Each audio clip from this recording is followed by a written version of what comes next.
की बात है। एक गांव में रमेश नाम का एक आदमी अपनी पत्नी शारदा के साथ हंसी खुशी एक घर में रह रहा था। शारदा माँ बनने वाली होती है और कुछ दिनों बाद वो एक बच्ची को जन्म देती है। शारदा की बेटी बिल्कुल काली पैदा होती है, पर शारदा और रमेश फिर भी उसे बहुत प्यार करते हैं और उसका नाम मुस्कान रखते हैं। 1 साल बाद शारदा को एक बेटा होता है जिसका नाम वो नकुल रखते हैं। नकुल जब 2 साल का होता है तब शारदा की तबीयत बहुत खराब हो जाती है और उसकी मौत हो जाती है। अब कैलाश बेचारा अकेले ही दोनों बच्चों को पालने लगता है। धीरे धीरे समय बीतता है और मुस्कान 5 साल की हो जाती है। मैंने तुम्हारा और नकुल का स्कूल में एडमिशन करवा दिया है। अब तुम दोनों कल से स्कूल जाना और खूब मन लगाकर पढ़ना। मुस्कान और नकुल बड़े खुश हो जाते हैं और अगले दिन से स्कूल जाने लगते हैं। मुस्कान अपनी क्लास में जाकर सबसे आगे बैठ जाती है। ए लड़की, तुम कौन हो? पहले तो इस क्लास में नहीं देखा। मेरा नाम मुस्कान है, मेरा आज ही एडमिशन हुआ है। नाम मुस्कान और शक्ल ऐसी कि सामने वाले की मुस्कान गायब हो जाए। चलो जाओ और सबसे पीछे जाकर बैठ जाओ। तुम्हारी ऐसी काली शक्ल देखकर मैं पढ़ा भी नहीं पाऊंगी। मुस्कान बेचारी बड़ी उदास हो जाती है और पीछे जाकर बैठ जाती है। जैसा उसने सोचा होता है उसके साथ वैसा बिल्कुल भी नहीं होता। मैडम उसके कालेपन की वजह से उससे बहुत चिढ़ती और उसके साथ बुरा व्यवहार करती थी। ये सब बात मुस्कान कभी भी अपने बाबूजी को बताने की हिम्मत नहीं कर पाती थी ताकि मैडम उसे मारे ना। पढ़ने में मुस्कान बहुत ही होशियार थी, पर इतनी होशियार होने के बाद भी मुस्कान की टीचर उसे बिल्कुल पसंद नहीं करती थी। एक दिन जब मुस्कान और नकुल दोनों स्कूल जा रहे होते हैं तो मुस्कान गलती से अपनी कॉपी घर भूल जाती है। स्कूल में मैडम जब सब बच्चों को एक एक करके बुलाती है तो मुस्कान की बारी भी आती है। मुस्कान अपना पूरा बैग छान मारती है पर उसे कॉपी कहीं नहीं मिलती।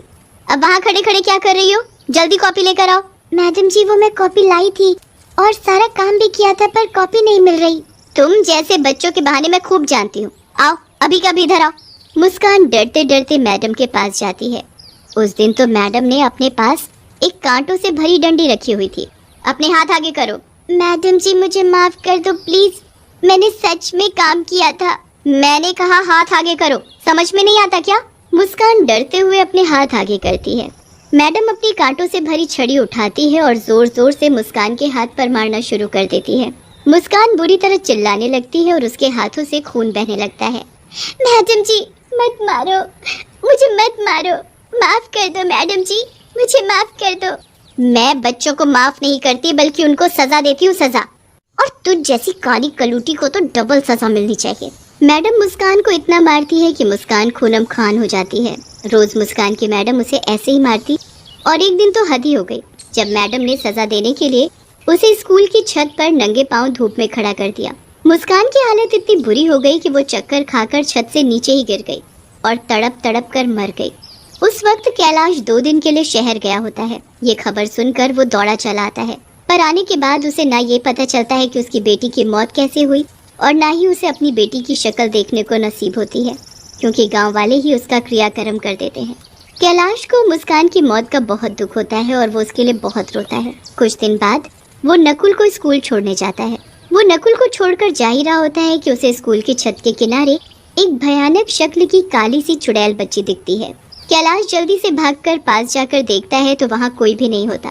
अभी तो यहाँ कोई था, कोई भयानक शक्ल जैसी काली चुड़ैल जैसी बच्ची कहाँ गई वो अचानक? कैलाश वहाँ से वापस जाने लगता है तो वो काली चुड़ैल बच्ची फिर से आ जाती है। मैं वापस आ गई हूँ, एक एक से मैं बदला लूंगी, किसी को नहीं छोड़ूंगी।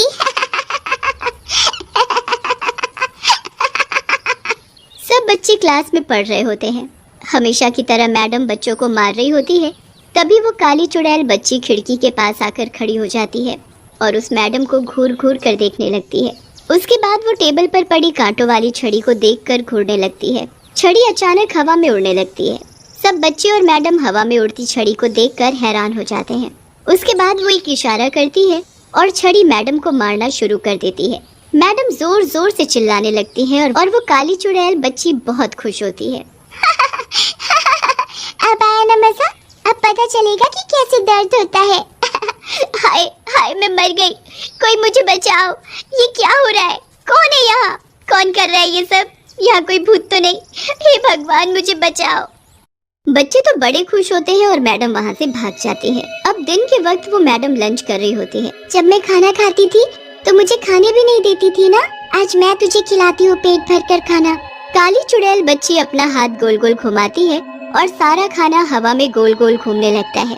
अरे अरे ये क्या हो रहा है? ये कैसे हो सकता है? यहाँ पक्का कोई भूत है।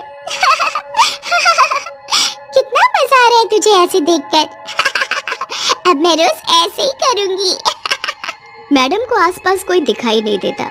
वो खुद को बचाने की कोशिश करती है पर मैडम के हाथ पैर नहीं हिल रहे होते। पूरा दिन वो काली चुड़ैल उस मैडम को ऐसे ही परेशान करती है। अब रात हो जाती है और मैडम अपने घर आराम से सो रही होती है। तभी वहाँ चुड़ैल बच्ची आती है और बेड के पास जाकर खड़ी हो जाती है। मेरे रंग की वजह से मेरे साथ इतना बुरा बर्ताव किया, अब मैं बताऊंगी कि कोई ऐसा करे तो कैसा लगता है। चुड़ैल बच्ची अपना हाथ मैडम के मुंह के आगे गोल गोल घुमाती है और मैडम का रंग सुर्ख काला पड़ जाता है। चुड़ैल बच्ची ये देख बड़ी खुश होती है। अब देखना अपनी शक्ल, तब पता चलेगा मुझे कैसा लगता था।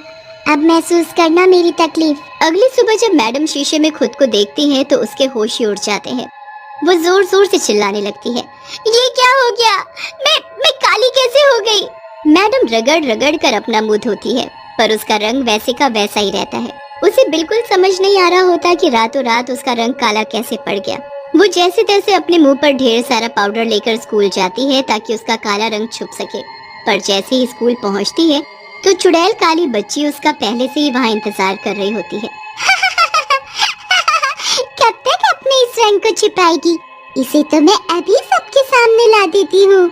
चुड़ैल बच्ची अपने जादू से बारिश शुरू कर देती है और मैडम का सारा मुंह धुल जाता है। मैडम को ऐसे देख सब बच्चे उन पर हंसने लगते हैं। मैडम जल्दी से छुपते छुपाते क्लास में जाती है और किताब को मुंह के आगे रखकर पढ़ाने लगती है ताकि उसे कोई देख न सके।